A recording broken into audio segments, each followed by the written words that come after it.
is meant for you won't pass you by. I'm curious to see what you guys think about this. What you guys think, if you guys experience that in your own life, if you have ever have a moment where you said, "Oh, thank goodness that didn't work out because if it did, I wouldn't have this." Or do you guys think that that's not true? That it's not true? That sometimes the timing is wrong? I feel like there is no right or wrong. I do feel as though we can't force things into our life, and there is such a thing as free will.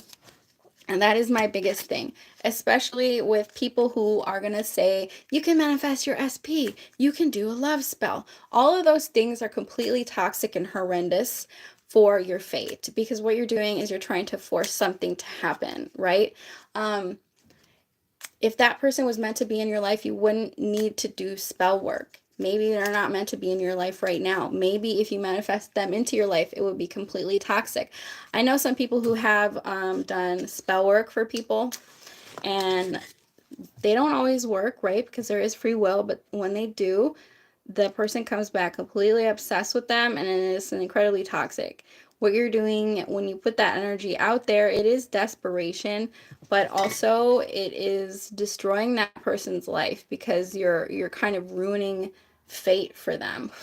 So I highly advise against doing any of those things, accepting the losses as your karmic fate, and knowing that there are other blessings out there for you, and feeling the hurt is good for your character building. Feeling the hurt is good for character building. 100%. And the easier, or the more that we experience that pain and learn how to transmute it, change it into something else, the quicker we'll get to the good things in life, the quicker we'll get to the things that we're meant to, and the less that we're going to suffer. Because if you are constantly on this vibration energy of desperately holding on to someone who isn't showing you the same energy, and you're trying to do love spells and you're trying to manifest them and you're trying to do the SP, you're taking away your own power. You're pushing them away even more. And if it does work, it's not going to work the way that you want it to, right? Because that person's probably not even meant to be in your life. They're not meant to be there, and we have to let it go. And we can't continue to try and manifest someone into our life who isn't meant to be there. If they were meant to be there, it wouldn't be this hard. You are denying yourself the opportunity to meet somebody or have a new experience that could completely change your life for the better. And I firmly believe in that. So you guys have to be careful out there in the content that you watch and the things that you believe in, because it can backfire on you.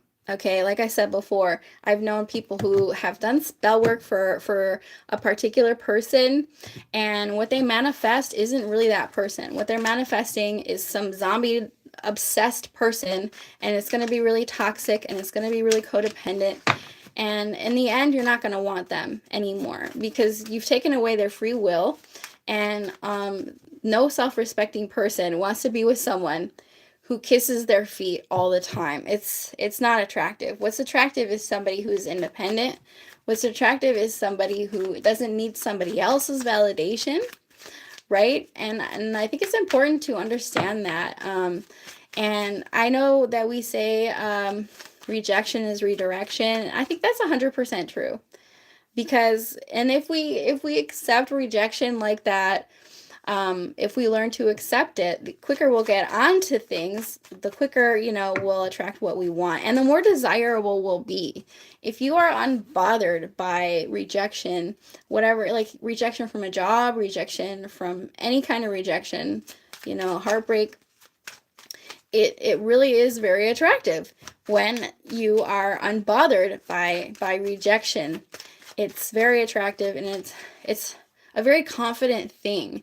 So instead of holding on to someone, watching tarot videos about them, trying to manifest them, trying to do spell work, instead of doing all that, put that energy towards yourself and to heal. Why do I care so much about this one person? They're not magical. I remind myself about about this all, that that person is human. That person clips their toenails, they have boogers, they fart, they poop. There is no reason to put someone on a pedestal. You do not need them. You do not need to give them all your energy to attract them into your life. You're going to attract some dumbed down, obsessed version of them. And you're going to be completely repelled. 100%. And those of you who have gone to the other side, healed from heartbreak, you are now in a better place. Unless you stay in that energy of lack, of desperation, if you stay in that energy, your life is going to get worse. But if you say, okay, what do I do with myself now that that's over? What did I learn? And you grow from it. That's when your life flourishes. That is when better opportunities come along, because you don't want to stay in the past, okay? And I know a lot of you would say that if you think about it, if you were still with your high school sweetheart, would you have the life you have now? Would your life be a lot worse? And so those of you going through a breakup right now, hi guys, think of it that way, okay? Think of it that way. Think of what you can achieve without this relationship in your life. Think of what you can achieve without this relationship in your life. Okay. Anybody have any experiences that they can relate? She broke your heart. Yes, but what did you learn from that? What did you learn from that? If you still had that person in your life, do you think your life would be better? Do you think that your life is completely surrounded by this person? Nothing. I'm telling you right now, your life will get better once you learn to turn that pain into something good. There is so many songs, poems, pieces of art that come out of heartbreak. And I tell you, that person isn't special. They're no better than you. And, they are able to move on. That's the only thing that they have on you. You can do it too. You can move on. You can be better. You can, I think that there are people who have achieved things and you are wanting to compare yourself to that person. You can achieve things too. If you put the energy, instead of, being like pining over this person, put that energy into making your life better. It takes time to recover, but you got this. Yes, it takes time to recover. Absolutely. If your life is worse because that person isn't in it anymore, that means you need to do work on your life. That means that you need to put energy into making your life a life that you're happy to live. And those changes are made from within. They aren't made from another person. And if you had a time machine and you were able to go back and change things so that that person is in your life, and you fast forward 10, 20 years from now, you'll see the difference. You'll see the opportunities that you're missing out on. But it's hard to think that way when you're in pain. It's 100% hard to think that way when you're in pain. But that's what you need to do. Your life will be better. And if not better, you necessarily have to think of it as better, but different. It will be different. It will be something that you could have never conceived of. So we're going to try to be excited for the new opportunities that are going to come in. Let's pull some cards from the Grace cards. Let's see what comes out. How y'all doing? Where y'all at? Just going to pull a few oracle cards for us. This is a good talking point, because a lot of people come to tarot because they want to hear that person's going to come back. And it doesn't always happen. The person doesn't always come back. And if they do, you're missing out on other opportunities. Expect help. A divine power more magnificent than anything else that exists on this planet is ready to support our every move. Yes, I fully believe that when something's taken out of our life, that we wanted. That is divine intervention. For example, I have an example. When I was in my 20s, I used to want to be in a band, a successful band. If I was still in a band, I would have never quit drinking. I probably would have had a huge substance abuse problem. And there would be differences in my life in some ways. Some ways it would seem better, but personally it would, and health wise, it would probably be a lot worse. So that thing was taken out of your life because it's somehow bad for us. It somehow makes our life worse. And sometimes, it takes a God intervention to remove that thing from our life because we can't see the pain or the harm that it's causing us, right? You can't be too reliant on another person. You have to put that energy into making life worth living. And I always talk about Buddhism on this channel because Buddhism, in Buddhism they talk about not having desire because desire is suffering. And it's 100% true. When we desire to have someone in our life more than anything, we're causing ourselves more pain and suffering than if we just detached from that. Divine help. Sometimes things are removed because they're not meant to be there and we can't do it ourselves. We can't see the vision. We can't see the forest for the trees. This is vision right here. Pay attention. There are signs, symbols, and messages divinely placed in our path to guide us in the right direction. 100%. There's synchronicities all around us.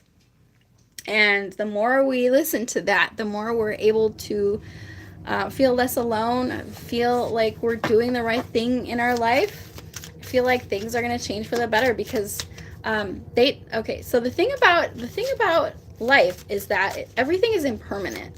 Everything, and I say this all the time. Good times are impermanent, bad times are impermanent. Everything is going to change. And let's say you stayed in that relationship. Let's say that person came back and everything was great. Somebody is going to pass away because we all die. And I know that sounds morbid, but it's true. Nothing lasts forever. Everything is impermanent. So then you're going to experience the pain of losing that person anyway. And I always remind myself of that. I say, well, I could be married and have my partner pass away, and that would be so much more painful than someone just breaking up with me. They're still alive out there. They're still living. I can still go on their social media and see what they're doing. So that is a comfort to me. Of course, when you do get married, there's the whole till death do us part, because everything's impermanent. Let's see, what else do we have here? How are you, Money Vegas Man? Money Vegas Man? We're just getting some oracle cards here and waxing poetic. Oh, all right, so we have this one, which is fun. This says partnership. God speak to us through people. We are ambassadors of grace for one another. So yeah, as I was saying before, why did this person come into my life? What was I meant to learn about that, about myself? What was I meant to learn about how I am in relationships? What can I take away from that will make it worthwhile? Because everything is a lesson in life. Everything is a lesson. Peace. When we balance silence with activity, we discover true peace of mind, the source of all joy and happiness. Yeah, I love that. And I myself like to practice meditation, and sometimes we just need to sit still. And allow the pain, the heartache, and the suffering to just transcend itself, to just change, because it will change. It will change to, I'm not sad anymore. Now my legs have fallen asleep. Some kind of other pain or something else that distracts us. So, and at that point, it's time to physically move, because we do need exercise. We need that. And actually, exercise can really help heartbreak. That's another thing. Sometimes people will break up and they will completely transform their bodies or their, you know, mental health, it can be a catalytic event if you allow it to be. It depends on how you perceive what's happening to you. Hi May, how are you, dear? Patience. Trust in divine timing. Your future holds something far greater than your past. And I say that all the time. We don't know what opportunities we're missing out on by staying in a relationship with someone who wasn't meant for us. We can't hold on to things that aren't meant to be for us, because if we do, our life is going to suffer in intangible ways. What else do we have here? This is a cute little deck. I have so many oracle cards now. Do you guys have any experiences of where something that that didn't work out for you ended up being the best thing that could have ever happened to you? Let me know in the comments if you do. Love. Share your heart. To love another is the ultimate expression of grace. We have partnership and we have love. So the first step in attracting love is to love thyself. And the thing about this is there is such thing as platonic love, and I don't think it's talked about enough on here. If we have platonic love in our life, then we will always have love in our life. You know, friendships are important, partnerships are important, all types of love.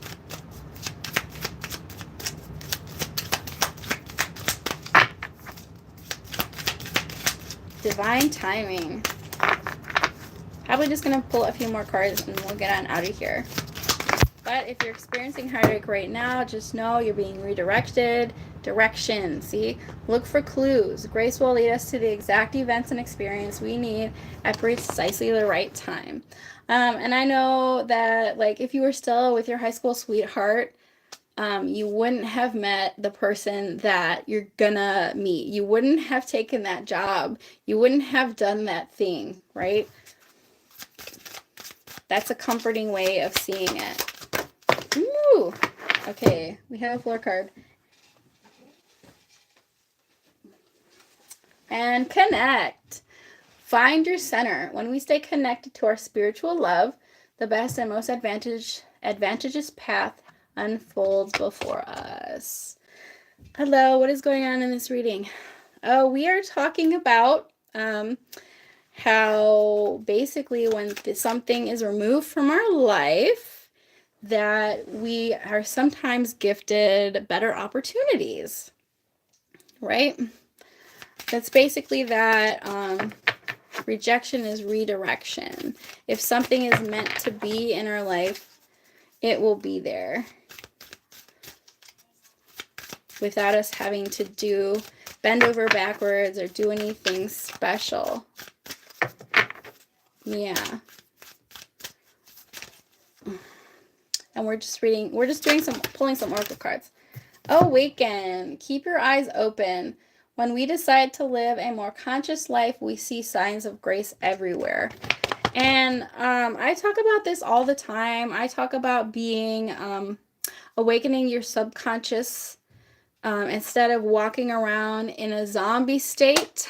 Like, for example, a lot of the times you'll see people out and about and they're not really paying attention to what's going on because they're too busy staring at their phone, or they're too busy lost in thought. They're not in the moment. They're not awake. They're not conscious. They're not conscientious about what's going on in the world. They're not practicing mindfulness. They're just the walking dead all the time.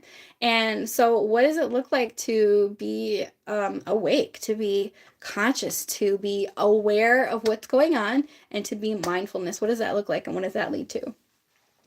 Because I feel like you are missing out on a lot of opportunities, a lot of things that are right in front of you when you're walking in this like zombie state. You're half aware, you're more interested in what's going on in your phone than what's going on right in front of you and what's going on around you. Now, and I feel like people think that that's boring, but I feel like it's boring to walk around like a zombie all the time. Rest. Take a mental break. A quiet mind has direct access to wisdom and insight. Yes, yes. I feel like we live in a hustle culture, And there's always something that we're supposed to be doing, right? We're supposed to be waking up at 5 a.m. and we're supposed to be doing push-ups and sit-ups, and but there isn't enough talk about rest and what it looks like to really rest. Rest is just as important as hustling, as working nonstop, as all this self-help, journaling, all that nonstop. Sometimes you just need to sit and rest or make sure that you're getting enough sleep. To love and self is a path to awareness. Yeah, for sure. Okay, let's pull one more card. Feeling kind of sleepy myself, though. We have affection. Love. No, you just said love yourself, and this says love yourself. You are the ultimate act of creation, fashioned by the hand of a divine artist, right? If whatever you believe in about creation, we are divinity. We are made of stars. And the more that we treat ourselves that way, the better we'll be, the happier we'll be, the more fulfilled we'll be. I feel like I'm a little baby, need this love and care. Well, we really are, actually. We are babies, and we are the inner child. Needs to care for ourselves. We need to hug ourselves. We need to feed ourselves. And if we're not doing that, we're not putting ourselves to bed on time, we're not doing the exercise, we're not realizing when we need rest, we're walking around like a zombie, it's gonna manifest in other ways in your life, like stress, like lashing out at people, like being upset for no reason. For me, I know, first and foremost, if I'm not getting enough rest, as it says here, I can sometimes be a lot more weepy. I'll probably cry if I haven't gotten at least 8 hours of sleep. I might end up crying. You're a big crybaby? Yeah, I will end up in tears. Somehow I'm gonna cry. Something's gonna trigger me, and that is how I know I didn't get enough sleep last night. If I didn't eat, I tend to get kind of woozy. If I don't eat right, if I don't drink enough water, I'll be sleepy, right? So we are babies. We are children. We are children of the divine. We're all made of stars, and we're all very important. So to put that love and attention on ourselves and validate ourselves instead of validating a relationship or something like that, it's really important. Because the only person who's going to get you out of a sticky situation is you. It's not going to be you. I know we see these memes all the time, and there's memes that say no one's coming to save you except you. And it's true. You are the only one who is going to save yourself and know what is right for you. So, flower child. Yeah, 100%. I remember when people would look down on the hippie type, and the thing is that the hippies were right, okay? Eating organic is important. Vegetarianism is on the ride. Deodorant causes cancer. I remember, and there's a lot of people who they didn't shave and they didn't wear deodorant. Deodorant causes cancer. Shampoo is toxic. That vegetarianism is one of the healthier diets, although some people still argue that, but it's important to eat vegetables and fruit. The hippies were right. So don't make fun of things that you don't know that you don't know anything about. And 100% now, they were so right about things. And a lot of people don't shave anymore. There's been research done online about how our body hair is there for a reason. I myself still shave, but I know that they're and I don't know exactly what the body hair is there for, but it's there for a reason. And when we shave it off, we're actually doing ourselves a disservice. So women who don't shave their armpits now, it's more acceptable because the hair is protecting your skin. It's there for a reason. Believe it or not. So hippies were right. We shouldn't be making fun of people for lifestyle choices like that we don't understand, because we were raised a different way. And I remember, because I was raised in down, and I was a vegetarian when no one else was, and everyone laughed at me and made fun of me. But now it's a huge movement all across the nation. So always be nice to people, always be compassionate to people, always be understanding, and try to be non-judgmental. I'm just kind of on here to just kind of talk, but if you guys have anything to say in the comments about, what do you think about that? What do you think about if something's meant to be in our lives, it will be there. We won't have to struggle for it. Do you think that's true? I know there's such thing as divine timing, especially when it comes to relationships, because sometimes, you know, right person, wrong time. But what I think what that means is that if we were with that person, you know, earlier when we wanted them, that we wouldn't have achieved certain things, or that we wouldn't be the same way.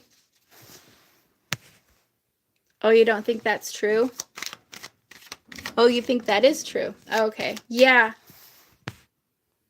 I think so. I think things are meant to be, things are the way they are. And sometimes, you know, the divine has to intervene and take things out of our life. That's why I say it's better to just accept a breakup than to try it. And that's what I started this live out by saying, talking about the evolving is how I see life. Yeah, that's good. We all have to evolve all the time. I started this live out by saying that the people who put out these videos about manifesting your SP and spell work to attract a certain person, that kind of energy is really toxic, and it's going to keep you in a stuck place. It's going to keep you in a hurt place. You don't want that stuck energy, that hurt energy. You just want to let them go. Let them go. If they're meant to be there, they'll be there. You shouldn't have to, you know, fight for it. You shouldn't have to do spell work. You shouldn't have to do manifestations for a particular person. Instead, what you can do is manifest love in and of itself. Be on the vibration of love. That is something I 100% believe in, because it transforms the way that you think. Being on the vibration of love transforms the way that you think about yourself. It transforms the way that people see you. It transforms the type of people that you attract, because you'll see it. If you, like, for example, if you're the type of person to wake up and say good things about yourself, you're not going to allow someone into your life who talks down to you. But if you're the type of person to wake up and not come from a place of love, come from a place of anger or frustration or disappointment, those are the type of people that you're going to attract into your life, potentially even abusive people. So that is one thing that you can do, that you can manifest, that isn't toxic, is the vibration or the frequency of love, being on that vibration. That will allow you to attract people into your life, but not one particular person, because that's when I feel like it goes off the rails a little bit, is when we're trying to get your ex back, get one particular person who's probably not meant to be in your life, because something better or something more meant for you is going to come along. Or if that person is meant to be there, it will happen naturally, not without force, right? What are you guys doing today? You just hanging out? Vibing? I did the Capricorn reading, and I did a short you guys could check out. But otherwise, I'm probably going to get out of here. I've got to feed my cats. I'll manifest before sleep, and I need to attract and think positive. Yeah, that's the only thing we can do. I think that's the only thing that we can do. It's good for our vibration, for our soul. It's good for the people around us. And I've been watching videos from Joe Dispenza. Chillin' and smoking. I've been watching Joe Dispenza videos, and more and more podcasters are talking about meditation and what it does for your life. And there's no need to pay a bunch of money to go to a retreat. All you need to do is set aside time to meditate. And when I say meditate, I don't mean the way that I've been meditating isn't proper. I'm talking Zen meditation. where you have your eyes open. You can even do Qigong. I think I'm pronouncing that right. Where it's a standing meditation.